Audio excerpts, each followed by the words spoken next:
Countdown really underway. It is now just counting 5 nights of sleep, and we're in to Saturday, the 30th of November. And that is, of course, the 2024 running of the Betway Summer Cup, and that is Destination Turpentine.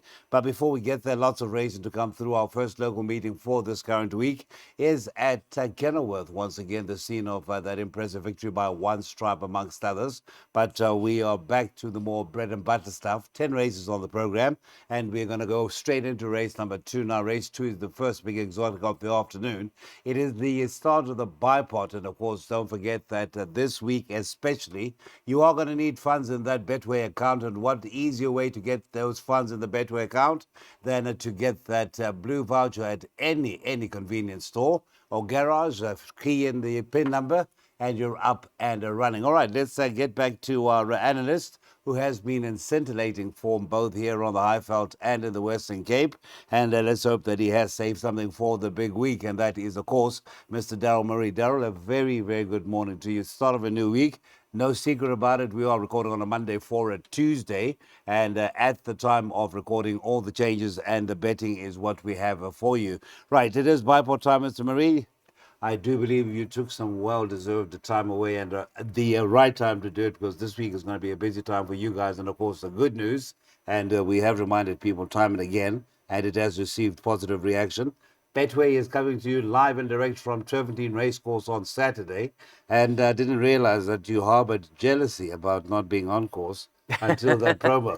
Yes, I look forward to that. Thank you so much. We look forward to that Spending as some well. time with you on course. Thank you. We Seeing look forward horses to in the that. flesh. Yes, indeed. Yeah, it's a big week. Hopefully we can build a bit of a kitty going into the Betway Summer Cup weekend. I believe the Pick 6 pulley is going to be 3 and 7 million rand. Yes, the quartet's 3 million. Yes, so we expect at least 6-7 million by Yeah. the time we get into that fourth race. But first, second race, 12:40. Let's get straight into your numbers, Mr. Marie. Well, there's many of them. There's is one of actually those, too huh? many of them. There's 10 of them, including, with the scratching, so I've got 11 in the opening Unsung leg hero, of the the 15. bipods. If the favorite happens to finish in the top 2, we'll double up. But I'm looking for results in the opening leg. I don't want to touch on any of these runners. I think it's a nightmare, to be quite frank. Okay, now we're going to put up your slide, and we're up and running with that bipod. And I promise you, this is the way I would have seen it. I thought I was crazy, or really, really going backwards with my old age. 1, 2, 3, 6, 7, 8, 9, 11, 13, 15, and 16. And again, be reminded, 15 is a scratching outlay. Still very, very affordable, 264 Rand. All right, we get into an open maiden plate for race number 3. This will be the first leg of the PA at Kenilworth on Tuesday, rather. It is, of course, still on the winter course as they put the finishing touches to the summer course. 1,200 meters is the distance, and in race 3, we have no scratches to report. It's a field of 12, and I dare say it is not as big a conundrum as race number 2, but a reminder, you still need money in your Betway account to be part of the play. And just get that blue voucher, get as much as you can. But the 50 Rand denomination will qualify you for that part of that 50,000 Rand that's on offer as a grand prize. Now, Mr. Marie, the third race, it's favoritism. Again, an open-looking race. 3-1 was the one of Frida Kahlo, and that is a Richard Faria board. But, of course, the favorite was the 11 Winter Gamble. It's the Candice Bass Robinson runner with the Aldo board after a very good second behind Berry's Boogie. Yes, let's start with the favorites. That's number 11, right? Yes, sir. You can see she's making good improvements in each and every start. Looks ready to win. Take note, it is an open maiden, so she does have a hefty weight to shoulder, and she's giving weight to most of the fillies who she's competing against. Had a look at the form line. Third place runner, fourth place runner, both are placed in their next starts. Let's see how she goes. I'll give her a winning chance. I mean, she's well bred and got the form to win. Number 1. How did you pronounce that? I've pronounced it Frida Kahlo. Yes, now, she's only ever raced at Durbanville, so it's her first start up the straight. I had a look at her breeding. You know, she's a half-sister to Casimir. Now, Casimir won the K-Flying Championship, the Grade 1, and the Mercury Sprint. And not also a related constable, I believe. Yes, correct. Also a top class, well, Yeah. not top class, also a very good sprinter Yes, and only around constable. 3. You thought it would have won more, huh? Yeah, By the colours yeah. of the breeders. So she's extremely well related. I like her chances. But it's an open maiden, and I think I found some value here. Now let's touch on number 3, Greed and Desire. She's currently 66 to 1 in the market, Cecil. We need to touch on Pete Stain. His last 8 runners, 3 winners. We need to touch on the combination of Pete Stain and Ashton Aries. They won with Miss Marguerite recently. They won with a filly over the weekend called Hope Chest. Look at her 2 runs prior to her last start, which was clearly too far. She had the worst of the draws around the Durbanville bend. She's got 54 kilograms to shoulder, up the straight. If she's allowed to bowl up front, don't be surprised to see her feature. 66 to 1, a lot of value about number 3, Greed and Desire. 1, 3, 11, and the Greed and Desire is part of that 3-way selection for leg 1 of the PA. Again, you've got to be on by 13:15. 432 Rand will be the total outlay. Right, we get into the third of our big exotics on that Tuesday, and that is the Pick 6. Now, the Pick 6, we're still in maiden company. This is the maiden plate. It's over the 1,400 meters. It is the 9-runner field, and certainly there are some names that have pedigrees that jump off the page, and certainly you hope that they do go on to fulfill the success, or at least meet that success halfway of their predecessors. You got the 7 River Hawk, half brother to Featherboa, now overseas based, half brother to Princess Kala is number 8, Honor of Kings. And then you've got the 9 Crescent, half brother to Veronica Mars, who did well for the Justin State stable. And of course, the 3 full brother to Pocket Watch, who so far 1-2 for the stable of Mr. Stu Pettigrew. Now, what is ironic about the 4 horses I've touched on? None of them make up the Pick 6 selection for Mr. Marie. That's just the irony of it all. You Yes. don't go for any of those 4, huh? I don't. I'm bankering number 5, King's Quest. Okay. Now let's touch on the regulation form line. Yeah. That concerns numbers 7 and 8. And the 3. Being the leading lights. Now number 7 obviously improved since being gelded. Just finished behind Honor of Kings. Now Honor of Kings, I was very disappointed. If you recall that race, the favourite, Marine Merchant, came out, scratched TCO2 levels, and it looked to be his race for the taking. He was in the perfect position and he just couldn't get the job done. So I'm a little bit wary with regards to his chances. Riverhawk improved since being gelded. I don't think there'll be much separating the two of them. Actually leaning towards Riverhawk. Now my banker is number 5, King's Quest. Lovely debut.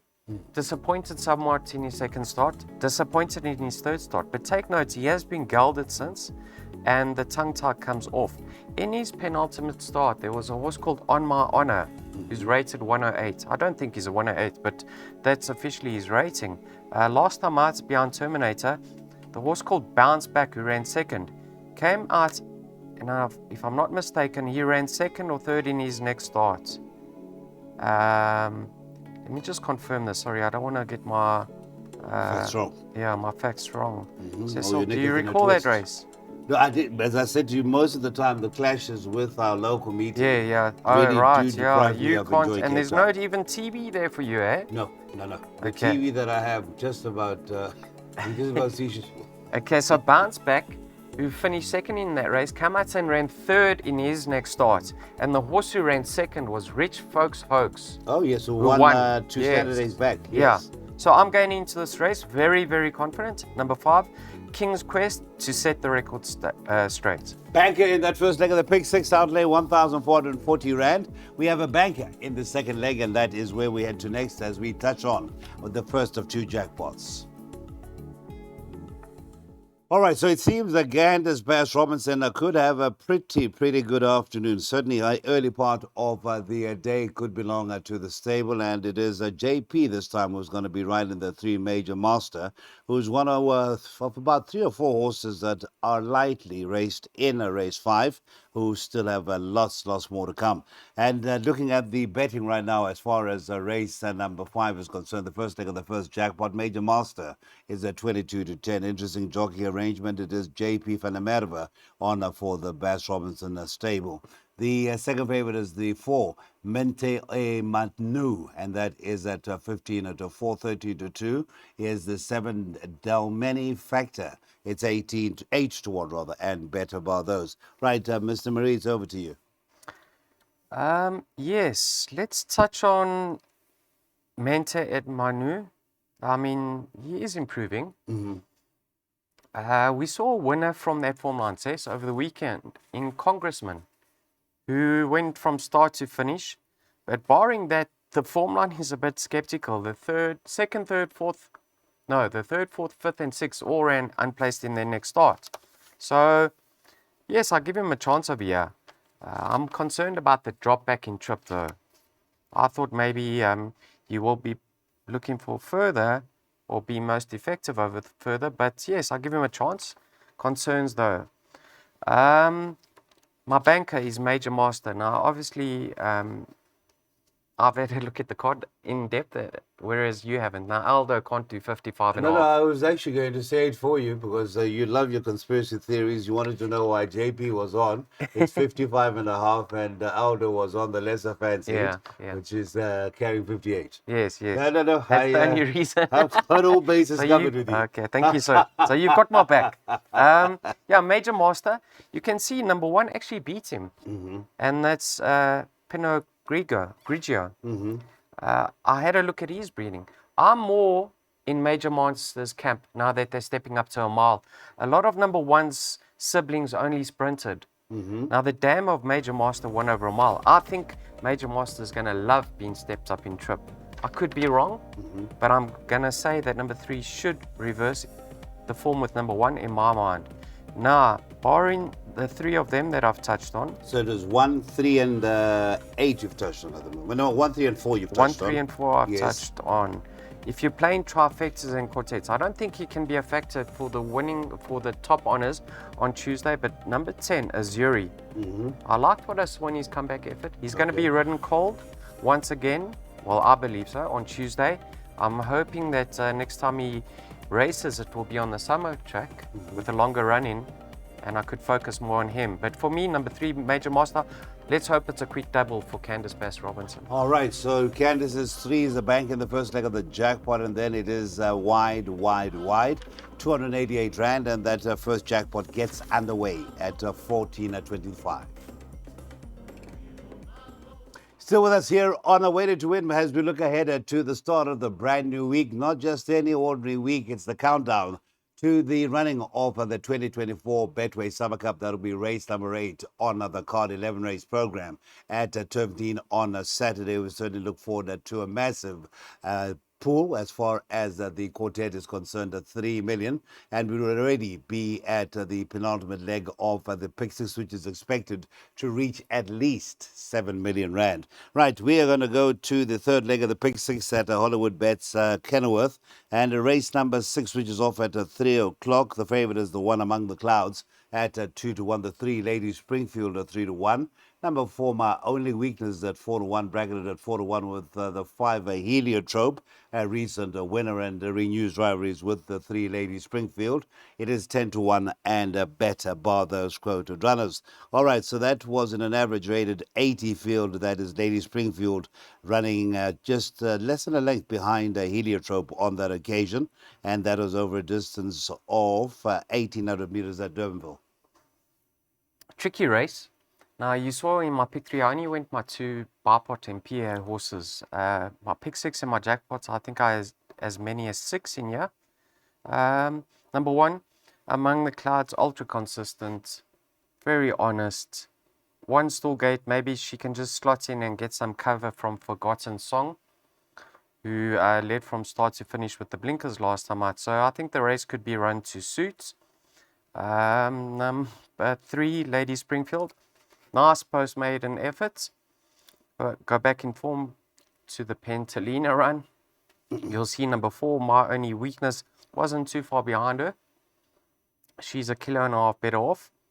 Not much is going to be separating the 2 of them, and not much is going to be separating the 3, Lady Springfield and Heliotrope. I'm leaning towards number 4, My Only Weakness. Now, I know she's tried a mile in the past, but I think this is really going to suit her, being stepped up to the 1800. Her dam won over 2000. She actually placed in the Grade 1 Mallorca.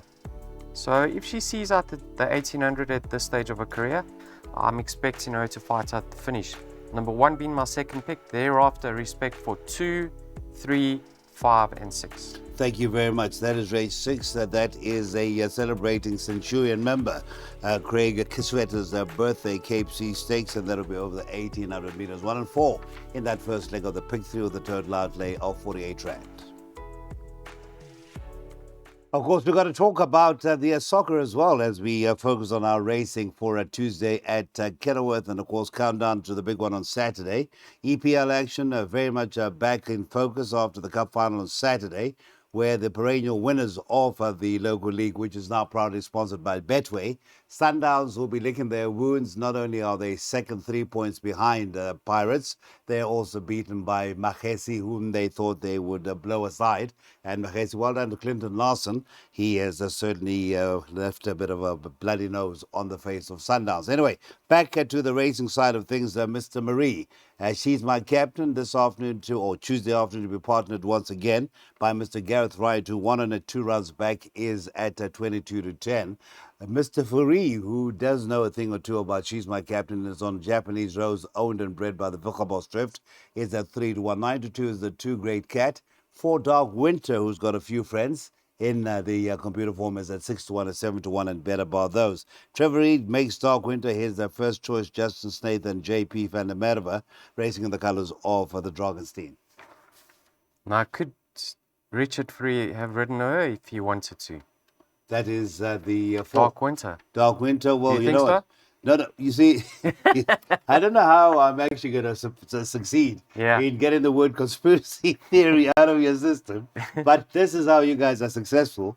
But we don't know. We really don't know. Let me just touch on the betting. I think She's My Captain is ridiculously short. I don't think anyone's going to be taking below 7 or 2 her. Mm-hmm. She's currently 22 to 10. Early doors, though, as we say. It's Monday morning for Tuesday. Now, you touched on Japanese Rose, number 8. Richard's only sat on her back once. He was victorious, start to finish. She lost her way and then bounced back to some sort of form in her later start. So let's hope we get to see more of her. Number 6, Onisan. I love the way Vaughan Stable has turned. Wow. She's firing at the moment. You were saying last week Saturday, sorry to be rude, it was the Cape Mile with Riscallion. Yes. And then Saturday, I think all and sundry who had a chance to see the race in between Turpentine Racing were talking about one strike. Yeah. What an exciting prospect. Onisan, I think Gavin's going to suit her. Nice prep going into this race. Leaning towards numbers 1 and 3 of here. Carl Army Girl. I love the fact that she's back up the Kenilworth Straight. Her last start up the Kenilworth Straight was in a yielding surface or track, soft track. I think she's way better than that. Excuse me, Cess. And if you go back to the Princess Easy Run, right? There's nothing separating her and my second choice, Sidley. And she's very capable up the Kenilworth Straight too, and she's going to strip fitter. So 1 and 3, the value in the race, respect for numbers 6 and 8. Correct. All right, so that is the story of Jackpot 2. Daryl has certainly got it right as far as that first leg of the second jackpot, and please be reminded, 10 races on the card, so Jackpot 2 starts race 7. All right, so now this will be the last chance to get involved in a pick 3. So it's a busy start to our local programming. That is the Tuesday, 10 races in total, and competitive stuff indeed. Not the biggest of fields in some instance, but in this instance, it is 15 runners to face up. And for me, a race that we will really need to dig deep down into Mr. Marie's thinking process. Now, Mr. Marie, favoritism, let me just start by saying is number 6, the Let It Be Said. Justin Snaith and Richard Fourie team up. 4th Post Maiden, and that is at 7 to 2. 9 to 2 is the 2, Elizabeth Gold, who is best bet for Trevor Reed in computer form. Number 10, Golden Destiny, Grant Verniekerk for Dean Cannemeyer. At 9 to 2. 6 to 1 is the 12 Paratrooper. 7 to 1 is the 13 Oteniqua, and that's where I stop. Oteniqua, a Sooty, and Grand Bay, that is numbers 13, 15, and 7, come out of a pretty strong line, which has given us a Mon Petit Chéri, Arctic Wizard, and subsequently, in fact, no, those two, and it's the first named who went on to win the Grade 2K Fillies Championship, and that was over the 1400 meters, a Grade 2 event, and that is Mon Petit Chéri. Now, shouldn't those three be the principals in fighting out that finish, given what it has produced subsequently? Yes, and also Kai Boy ran second to Lion Rampart over the weekend in the sophomore. I love the look of Otanikwa over here. He is going to be my topic. But You know, like you say, that's like the one you I say, said. there's not much separating a few on form with him. But Cecil, what I do want to say is I don't believe he's a Durbanville horse. Okay. Although he's won there or dead heated there and run a place, I just don't think he's suited by that track. I love the fact that he's up the Kenilworth Straight. We're going to see a different horse. So I think he is the horse to focus on over here. In saying that, it's a very, very tricky race. I went several horses in this leg. Paratrooper, and let it be said, I mean, there's absolutely nothing separating the two of them on form. I mean, Lunch Money was just behind them. So to see, let it be said, 7-2, Paratrooper at 6-1 and Lunch Money at 25-1. I think he's a bit skinny in the market, but that was a nice post-race, post-maiden effort by Let It Be Said. Elizabeth Gold. This horse may prove to be the best horse coming out of this race in time to come, but in a big field like this, his inexperience could be against him. I mean, he could only win on debut. He was extending at the finish. We all recall his dam, Sparkling Gem. Did she actually not win the Guineas? She won the Cape Villiers Guineas, right, correct? And in she the also colours won of, the Tibertina. Sue Whitelaw, I can remember the predominantly blue silks. She was a strapping filly or mare. Yeah. So he's going to love the step up to 1200. And I think he'll even get much further in time to come. That form line wasn't franked in the work rider race. There was a horse that ran in a work rider event that got beaten. But in saying that, you can only win, Cecil. So I make it very tricky. I'm really keen to see how Otanikwa goes, number 13. But there are my horses I respect, numbers 2, 5, 6, 10, and 12. Let's hope we can make a small profit on the exact And the 13, I hope. Yes. Okay. That is the story of race number 8, Otanikwa, the 13. That is the first choice for Mr. Murray in what should be part of our great afternoon's racing at Hollywood Bets Kenilworth on the winter course.